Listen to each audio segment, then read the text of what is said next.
I speak to you today as a lifelong supporter and true friend of Israel.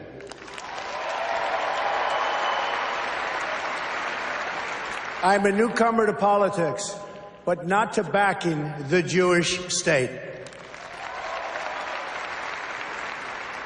In 2001, weeks after the attacks on New York City and on Washington, and frankly, the attacks on all of us, attacks that they were perpetrated by the Islamic fundamentalists, Mayor Rudy Giuliani visited Israel to show solidarity with terror victims.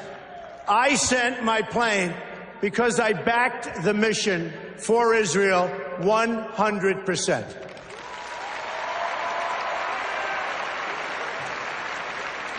In spring of 2004, at the height of the violence in the Gaza Strip, I was the Grand Marshal of the 40th Salute to Israel Parade, the largest single gathering in support of the Jewish state.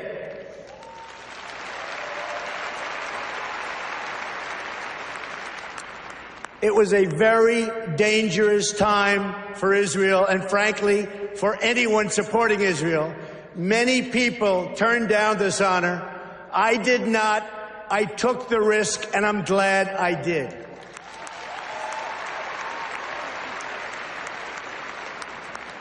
But I didn't come here tonight to pander to you about Israel. That's what politicians do. All talk, no action, believe me. I came here to speak to you about where I stand on the future of American relations with our strategic ally, our unbreakable friendship, and our cultural brother, the only democracy in the Middle East, the State of Israel.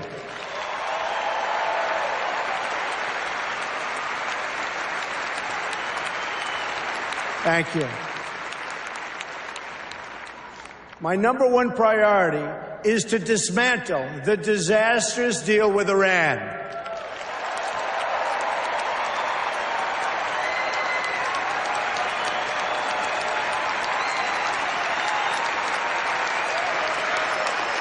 Thank you.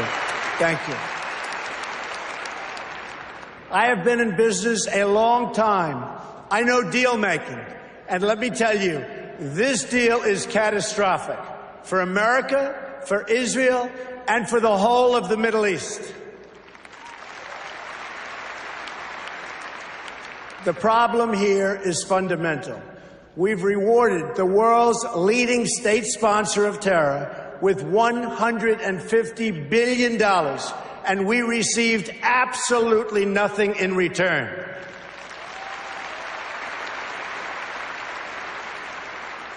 I've studied this issue in great detail, I would say actually greater by far than anybody else.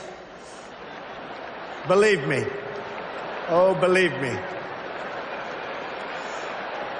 And it's a bad deal. The biggest concern with the deal is not necessarily that Iran is going to violate it, because already, as you know, it has. The bigger problem is that they can keep the terms and still get the bomb by simply running out the clock. And of course, they'll keep the billions and billions of dollars that we so stupidly and foolishly gave them.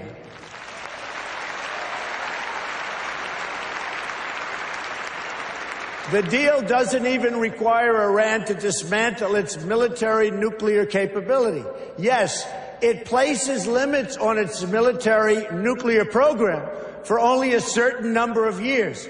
But when those restrictions expire, Iran will have an industrial-sized military nuclear capability ready to go and with zero provision for delay, no matter how bad Iran's behavior is. Terrible, terrible situation that we are all placed in, and especially Israel.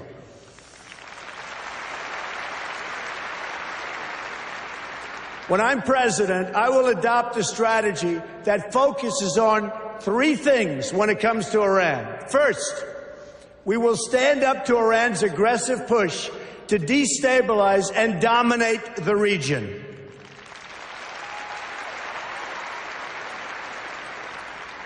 Iran is a very big problem and will continue to be. But if I'm not elected president, I know how to deal with trouble. And believe me, that's why I'm going to be elected president, folks.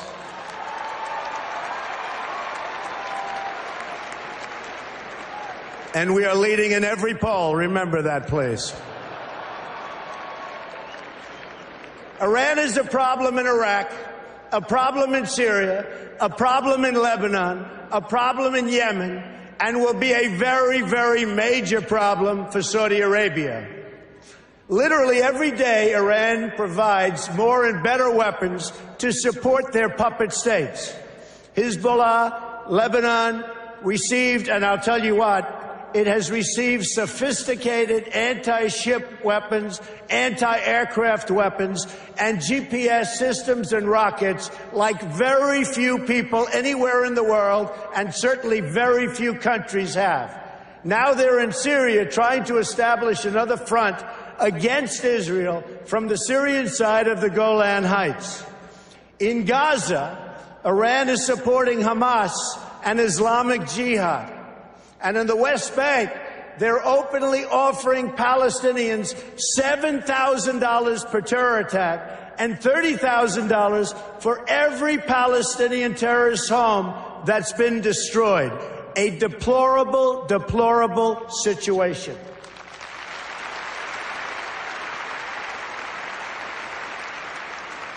Iran is financing military forces throughout the Middle East, and it's absolutely incredible that we handed them over $150 billion to do even more toward the many horrible acts of terror.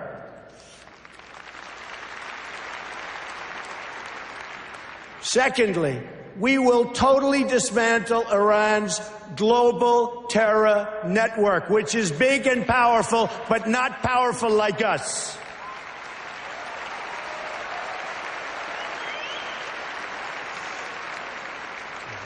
Iran has seeded terror groups all over the world.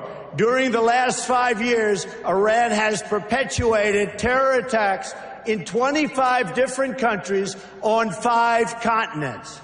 They've got terror cells everywhere, including in the Western Hemisphere, very close to home. Iran is the biggest sponsor of terrorism around the world, and we will work to dismantle that reach. Believe me, believe me.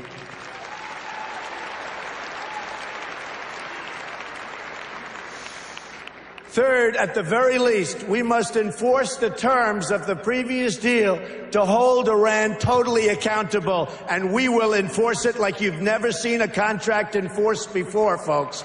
Believe me.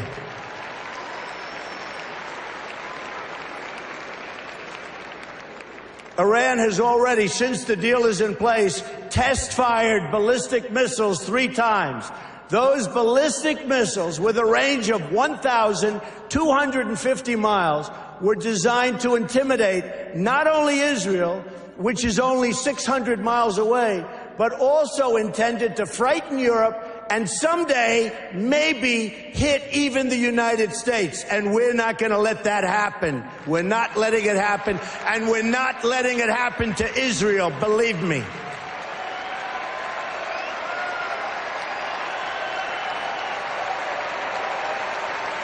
Thank you. Thank you. Do you want to hear something really shocking? As many of the great people in this room know, painted on those missiles in both Hebrew and Farsi were the words, "Israel must be wiped off the face of the earth." You can forget that.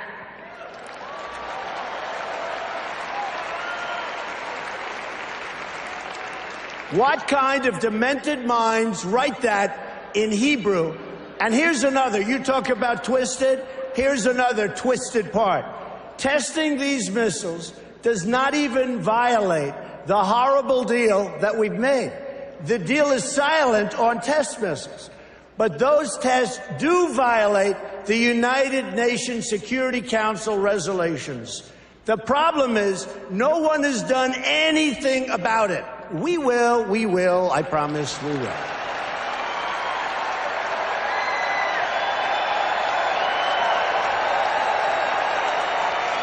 Thank you.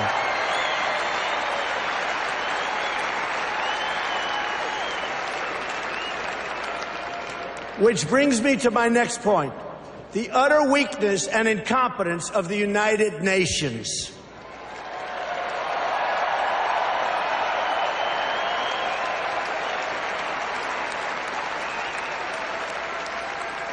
The United Nations is not a friend of democracy. It's not a friend to freedom. It's not a friend even to the United States of America, where, as you know, it has its home. And it surely is not a friend to Israel.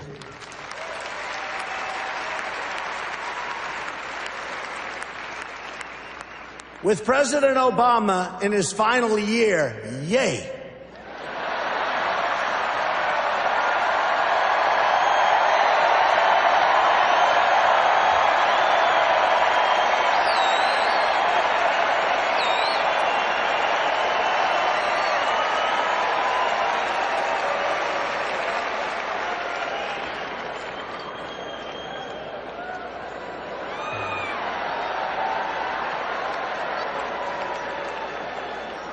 He may be the worst thing to ever happen to Israel, believe me.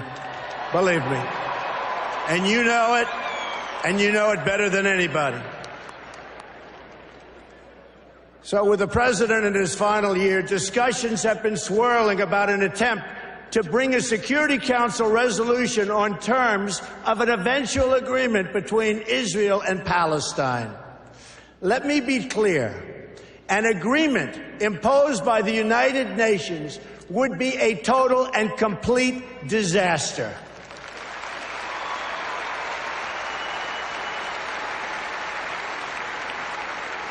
The United States must oppose this resolution and use the power of our veto, which I will use as president 100%.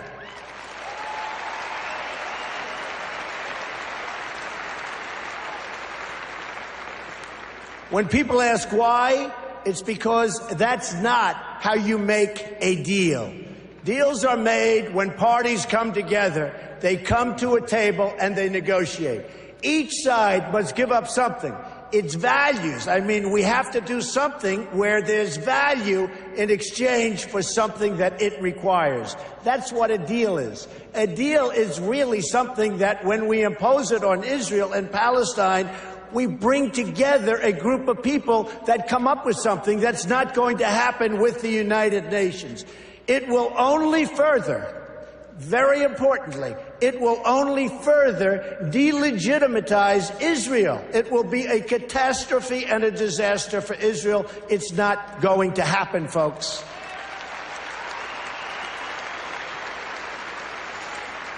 And further, it would reward Palestinian terrorism, because every day they're stabbing Israelis and even Americans. Just last week, American Taylor Allen Force, a West Point grad, phenomenal young person who served in Iraq and Afghanistan, was murdered in the street by a knife-wielding Palestinian.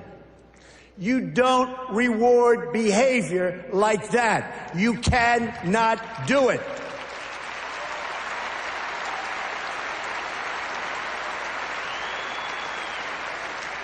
There's only one way you treat that kind of behavior. You have to confront it.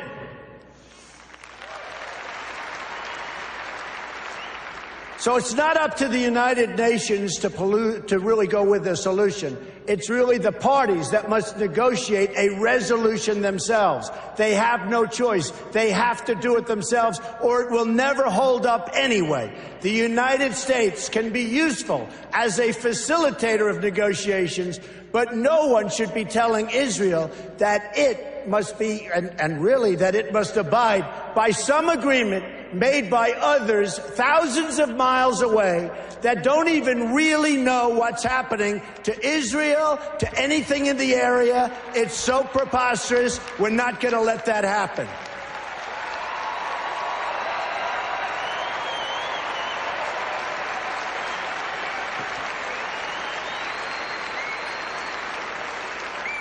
When I'm president, believe me, I will veto any attempt by the UN to impose its will on the Jewish state. It will be vetoed 100%. You see, I know about deal making. That's what I do. I wrote The Art of the Deal. One of the best-selling all-time, and I mean seriously, I'm saying one of because I'll be criticized as if I say the, so I'm going to be very diplomatic. One of, I'll be criticized. I think it is number one, but why take a chance? One of the all-time best-selling books about deals and deal-making. To make a great deal, you need two willing participants. We know Israel is willing to deal. Israel has been trying. That's right. Israel has been trying to sit down at the negotiating table without preconditions for years. You had Camp David in 2000, where Prime Minister Barak made an incredible offer, maybe even too generous. Arafat rejected it. In 2008, Prime Minister Olmert made an equally generous offer. The Palestinian Authority rejected it also. Then John Kerry tried to come up with a framework, and Abbas didn't even respond, not even to the Secretary of State of the United States of America. They didn't even respond. When I become president, the days of treating Israel like a second-class citizen will end on day one.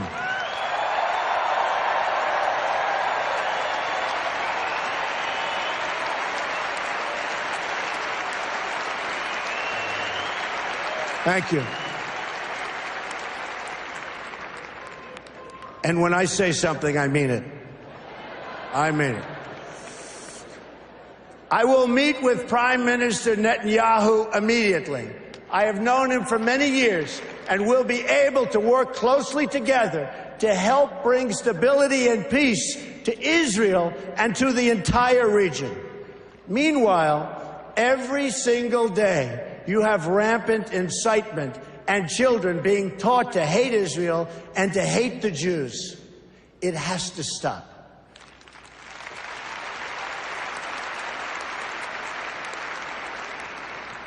When you live in a society where the firefighters are the heroes, little kids want to be firefighters.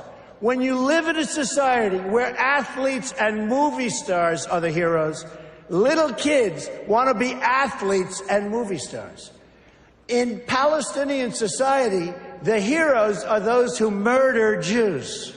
We can't let this continue. We can't let this happen any longer. You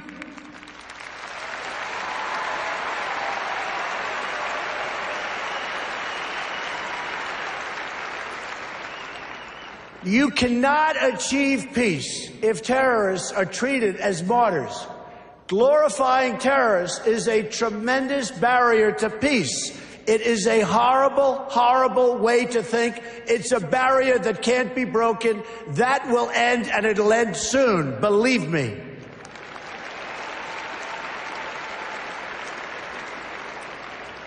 In Palestinian textbooks and mosques, you've got a culture of hatred that has been fermenting there for years, and if we want to achieve peace, they've got to go out and they've got to start this educational process. They have to end education of hatred. They have to end it, and now.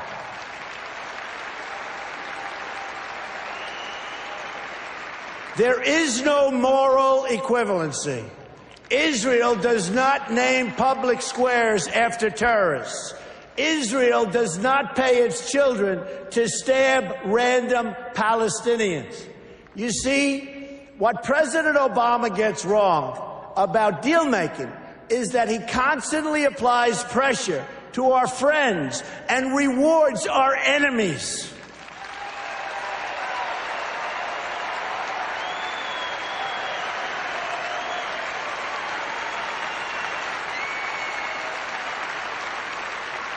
And you see that happening all the time. That pattern practiced by the president and his administration, including former Secretary of State Hillary Clinton, who is a total disaster, by the way.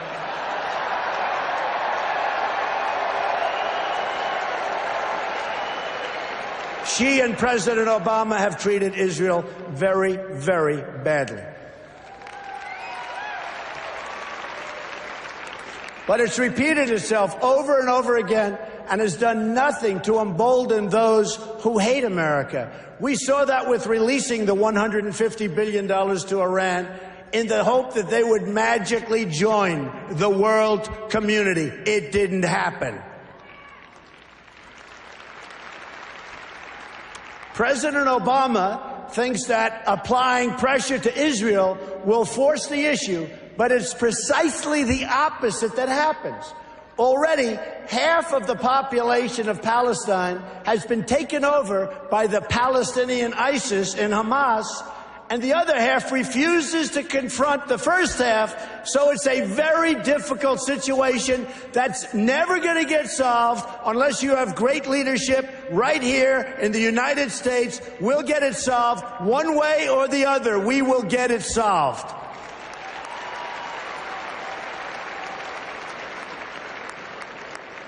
But when the United States stands with Israel, the chances of peace really rise, and rises exponentially.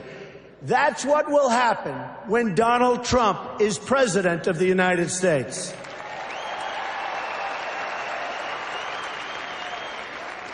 We will move the American embassy to the eternal capital of the Jewish people, Jerusalem.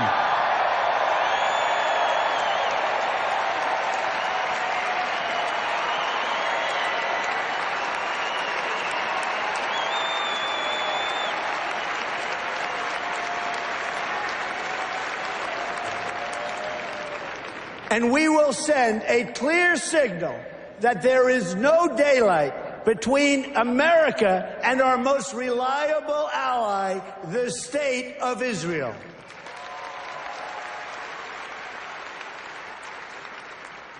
The Palestinians must come to the table knowing that the bond between the United States and Israel is absolutely, totally unbreakable.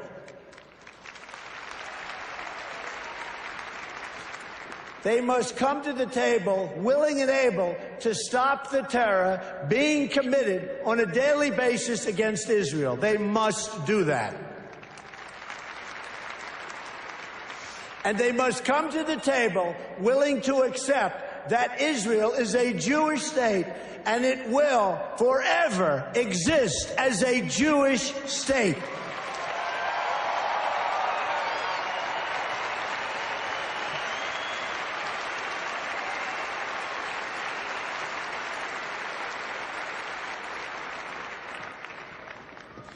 I love the people in this room. I love Israel. I love Israel. I've been with Israel so long in terms of I've received some of my greatest honors from Israel. My father before me, incredible. My daughter Ivanka is about to have a beautiful Jewish baby.